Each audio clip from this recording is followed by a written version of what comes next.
Good morning दर्शक बंधु। आज हूँ जुलाई 12 तारिख शनिवार। आज दिन जाकर किछटा गुरुत्वपूर्ण खबर आसतु जानिबा।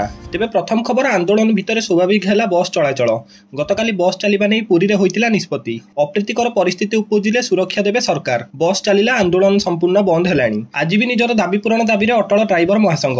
सरकार दाबी मानिबा नै ड्राइवर आशावादी। तेबे परवर्ती खबर, डेलांग को पुणी फेडिला ब्लड फ्लू। भोपाल आसिला रक्त नमूना। संक्रमित अंचल 6500 कुकुड़ा मारिबो प्रशासन। तेबे परवर्ती खबर, अहमदाबाद एयर इंडिया विमान दुर्घटनार तदंत रिपोर्ट बड़ खुलासा। टेकअप किछि सेकेंड रे बंद हो जाइतिला दुईटी जाक इंजिन।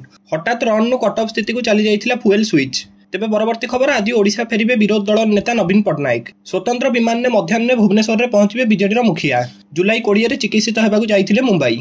तेबे परवर्ती खबर, दिल्ली वेलकम अंचल भूसुड़ा कोठा। 4 महला बिल्डिंग भूसुड़ी अनेक आहत, 4 जन गुरुतर मेडिकल में भर्ती। अनेक भंगा कोठा तले फसी रही सूचना रही। तेबे परवर्ती खबर, छत्तीसगढ़ में आत्मसमर्पण कले 22 माओवादी। बस्त आईजी और नारायणपुर जिलार एसपी निकट में आत्मसमर्पण माओवादी मध्य 14 जन पुरुष और 8 जन महिला अछंती। माओवादी नाँ 37 लाख टंका पुरस्कार राशि थिला। तेबे शेष खबर, चिराग पासवान को बोमा धमक। गरम हेउची बिहार राजनीति। दर्शक बंधु, प्रतिदिन गुरुत्वपूर्ण खबर जानिया पई आम चैनल को निश्चित सब्सक्राइब करंतु।